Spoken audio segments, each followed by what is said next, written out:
You know this has happened to you. You're mid-sentence and the energy shifts. Eyes drop, someone checks their phone, the nodding stops, and you know it. You've lost the room. Every founder, every sales leader, every consultant who does high-stakes conversations has felt that moment. Well, today we're talking about how to take a room back in real time, what the research says about attention, emotion, and status, and 5 specific moves you can use the next time you feel the energy slip. So if you run meetings, pitch deals, or lead teams where attention equals leverage, this one's for you. Let's get to it. Here's the deal.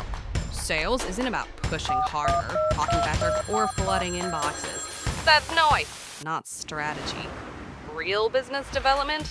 It's about presence, precision, and knowing exactly how the room feels before you open your mouth. Jake Stahl, author of Own the Room, How to Communicate to Be Seen, Heard, and Respected, has spent over 30 years training teams across 6 countries and 47 states, teaching solopreneurs how to turn conversations into conversion, known as the mind mechanic. People who have been trained by him say he has the uncanny ability to break down human behavior and rebuild it into real, repeatable influence. This is where communication becomes your unfair advantage. Welcome to Own the Room with Jake Stahl.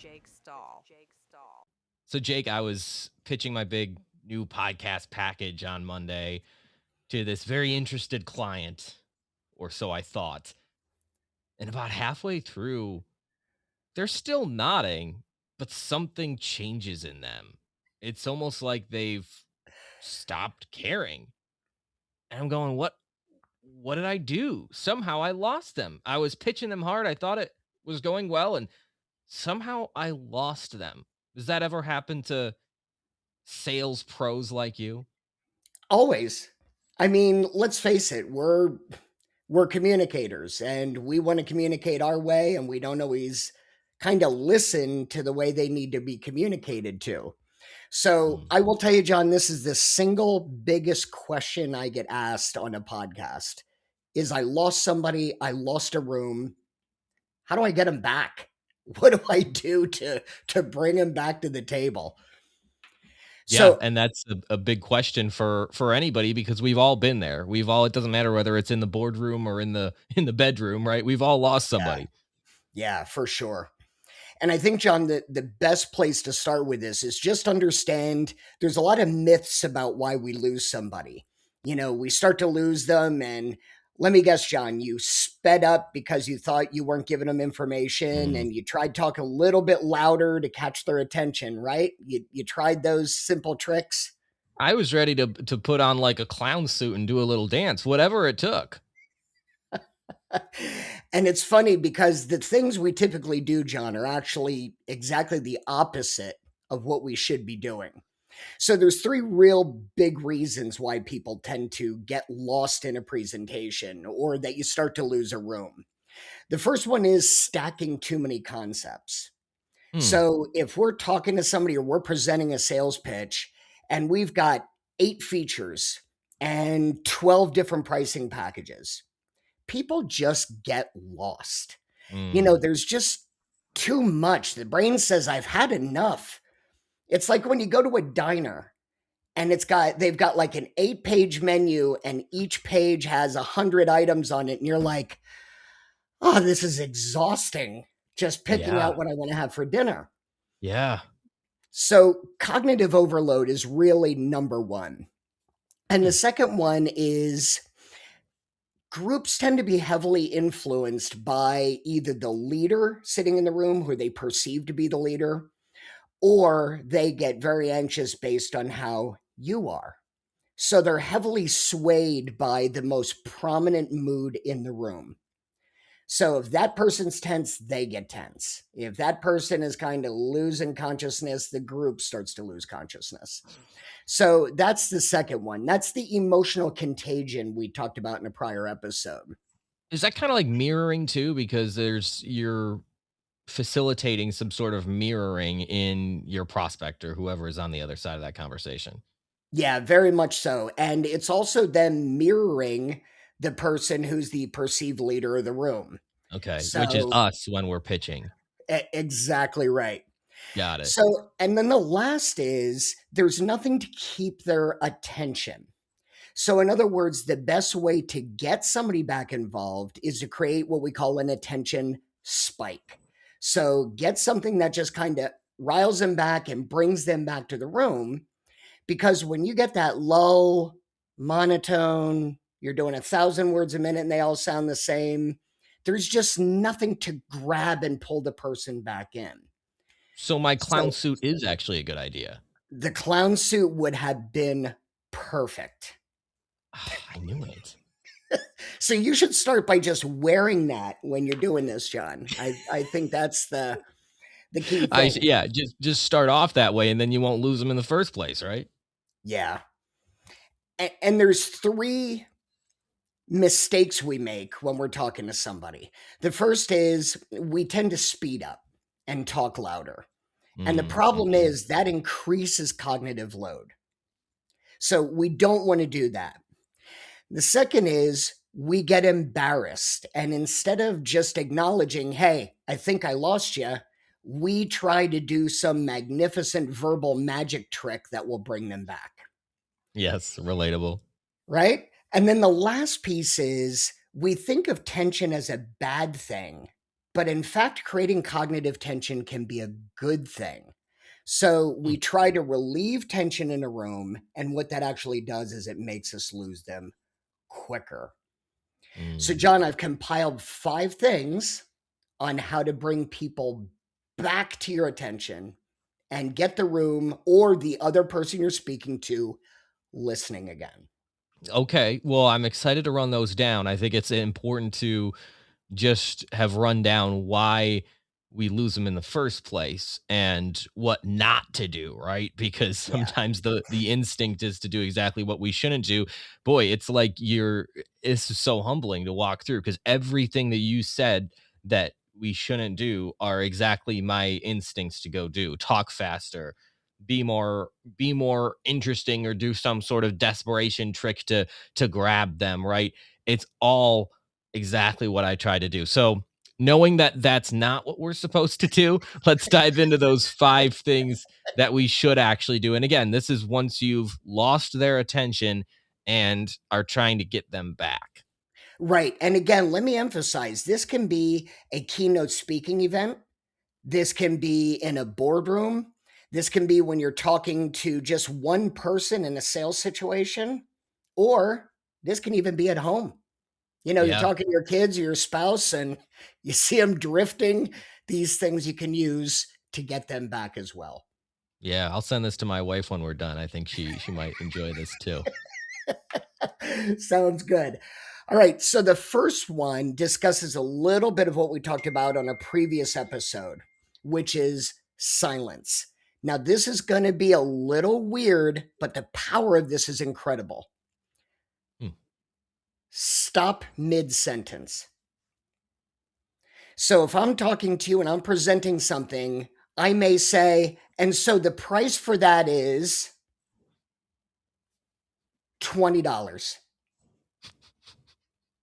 So what that does is the silence creates an attention reset. It violates their expectations. I was expecting you to keep talking. You put in a 2-second silence, and my brain goes, wait, did I miss something? What just happened there? And all of a sudden, attention is back. And Hmm. this was heavily studied by a researcher with the last name Burgoon, who understood that the use of silence or something that disrupts their normal attention or what they expect can bring them back laser focused. Okay. So this is almost like building some suspense. I could see this working in certain scenarios where you're disrupting that pattern of blah blah blah blah blah. It's like Charlie Brown, that teacher who just imagine if the Charlie Brown teacher just stopped. Then all of a sudden everybody's like, "Whoa, the pattern is disrupted," right? That's Yeah, the idea. Exactly. And it can be mid sentence or it can be that pause between sentences. And we talked in a previous episode about how silence of 2 or more seconds it can be difficult for the Yeah. speaker and for the listener. I'm still So working on that. Yeah. what I could do to you is I could say, "Hey, listen, John, I'm really looking to sell you a shed. Hmm.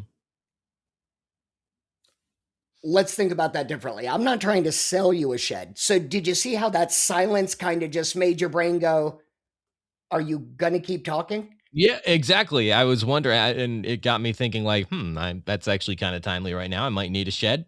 All right. And then you were still silent, and I was like, okay, should I move on to the next one now? What's going on here? Yeah. So stopping and then pausing, then saying, "Let me say that differently," or "Let's look at it from this angle," can be that instant reset that people need. And it grabs the attention of your listener. Hmm. So Oh, that's we should point do number that, one.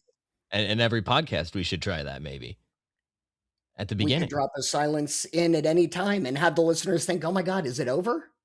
Is it done? I What didn't hear him happened? say goodbye." All right. So All right. silence. I'm finding that silence across the board in high pressure communication is huge, like It bigger is than we huge. think it is. I mean, this Yeah. topic keeps coming up. There's no avoiding it. I try to avoid it and it's always coming back to me. I have to get good at being comfortable in silence to be a good high pressure communicator. Yeah. Yeah.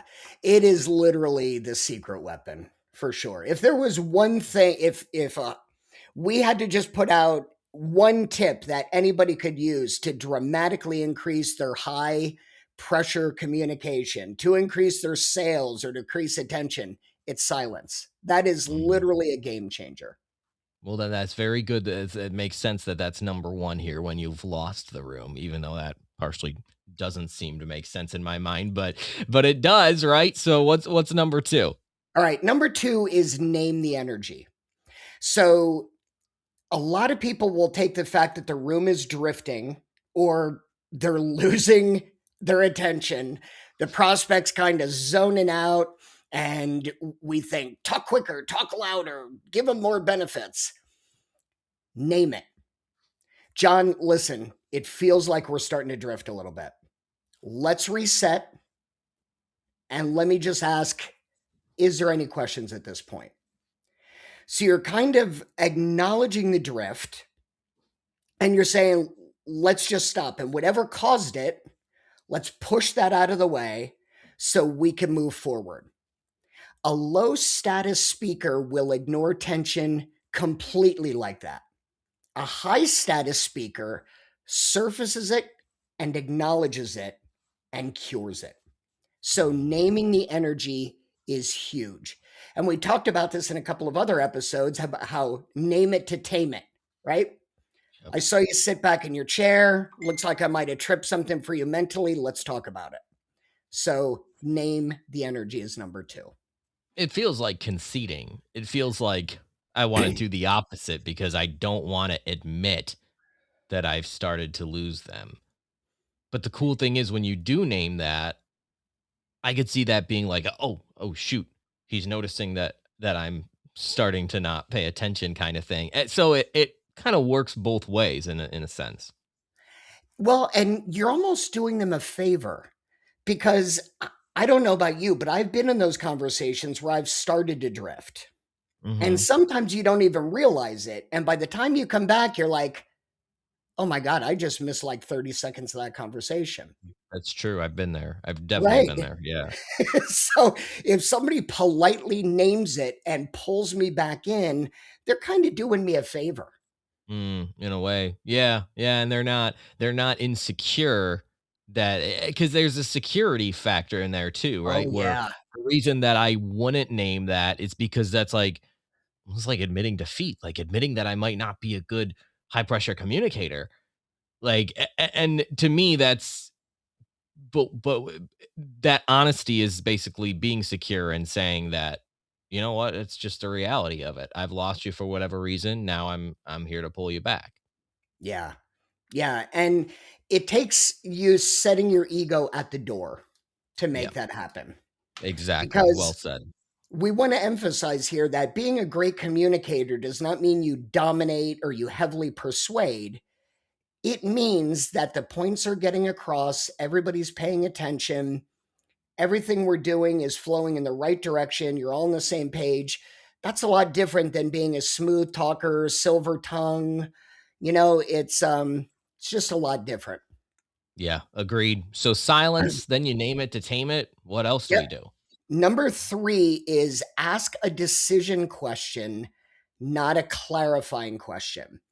So, Mm. what I mean by that is many speakers will stop in the middle and they'll use the classic question, does that make sense? Ooh. That's a clarifying question. Okay. Yep. It's not terrible. It's not bad. I use it quite a bit, but it's got a place. And when you're losing a room, does that make sense? Is a yes or no question where somebody can easily nod and then fade back out again. Mhm. Right. I see that all the time. Yes. Yeah. And very few people are going to go, nope, that makes no sense at all. They're just going to say, yes, that makes sense. Keep going. So eventually you're going to shut up. Right. Exactly. Yep. Right. So you want to ask a decision question. And an example would be, John, if we did this, what would break first in your world? So it's forcing you to look at it and go, yeah, if we did this, there would be a couple of things I'd have to rework. And Mm. it gets you back involved. It brings your attention back into the fray again. So we want to re-engage what we call executive thinking, decision maker thinking. And to do that is to ask a decision question, not a clarifying question.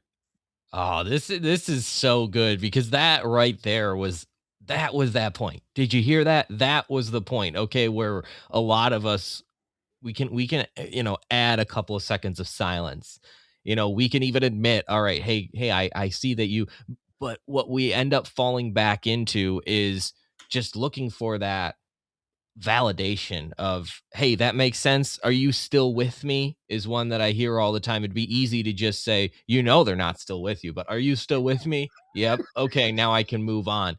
I ask Yeah. that all the time in scenarios, and I don't, it doesn't do anything except make me feel better about myself and just continue that lie of, okay, I guess I still have their attention, even though deep down I know their signal is giving off the fact that they don't. So that is a much better way to approach that. I appreciate you saying that.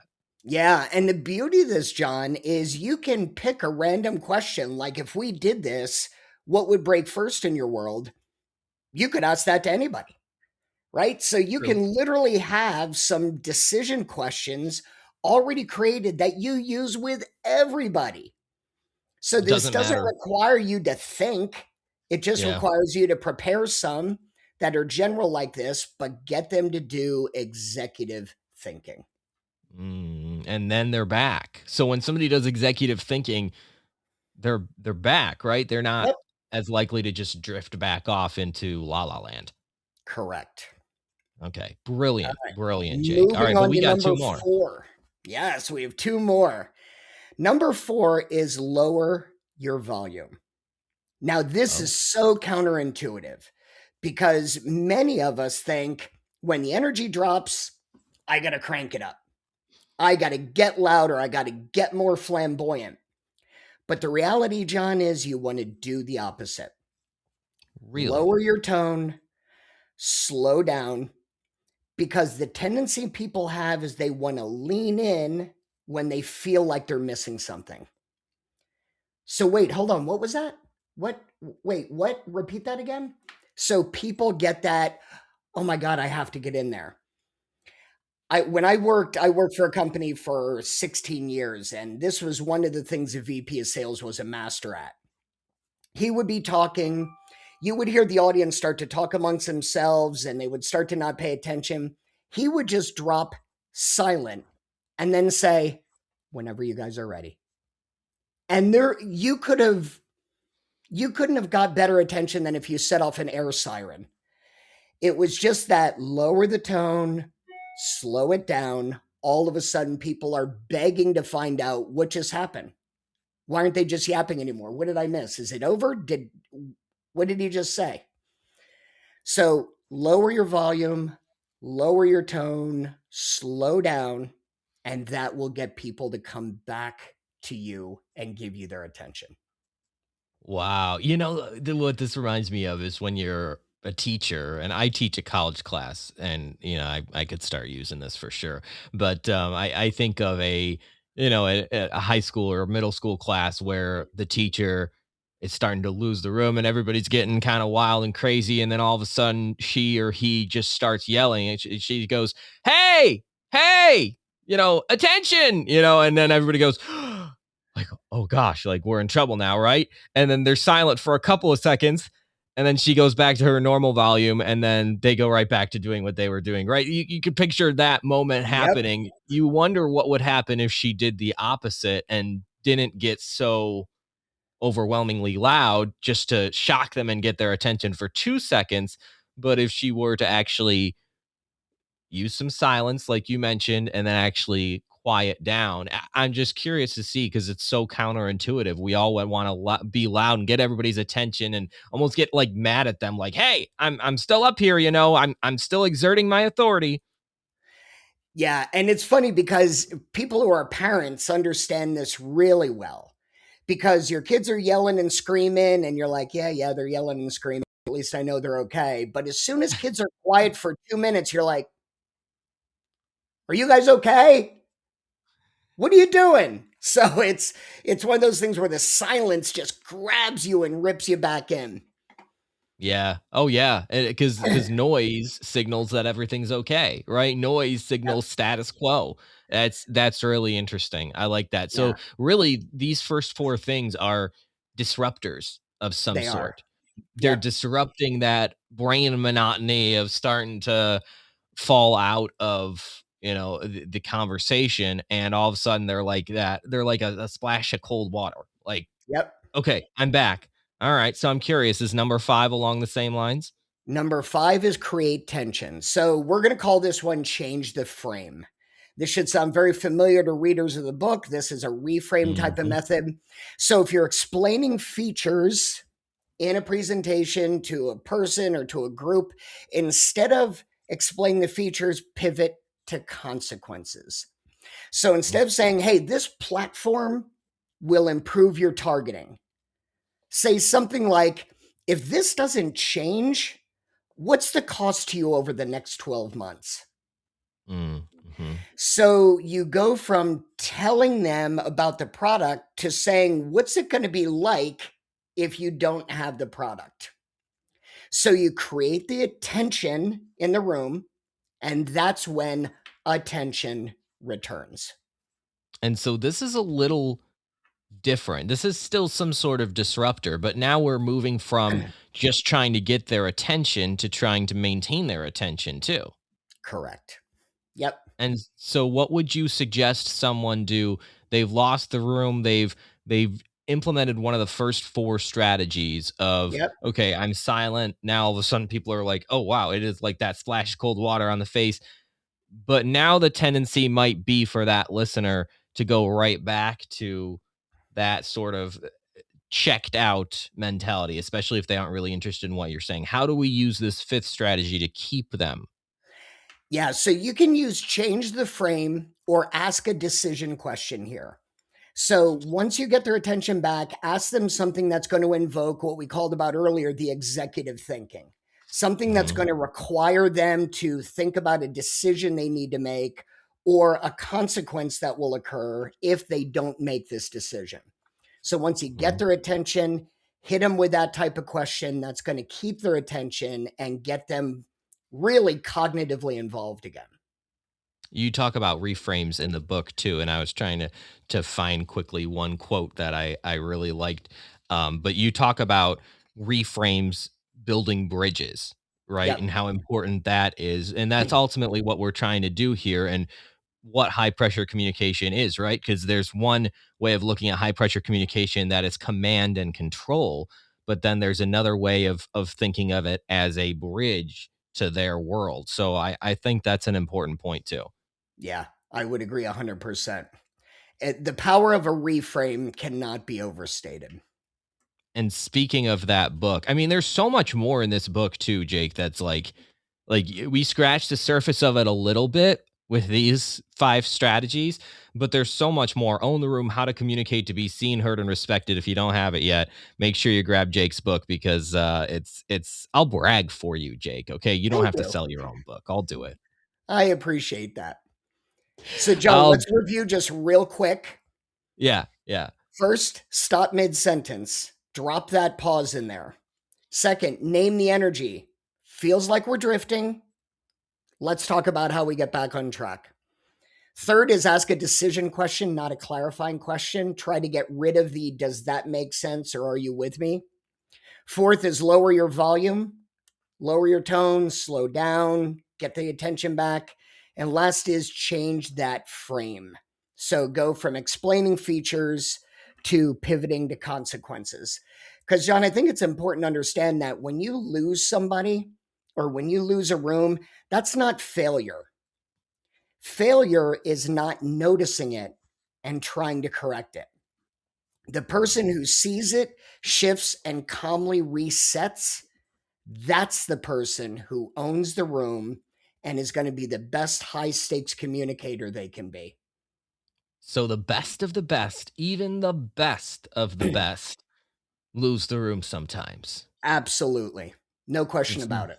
not about losing the room. It's about how quickly you can recover and gain it back. And the best of the best use those 5 strategies. Very true. Brilliantly done, Jake. Thanks for checking out this week's episode. And if you're getting value from this, we would love it if you would subscribe up on YouTube if that's where you're watching this.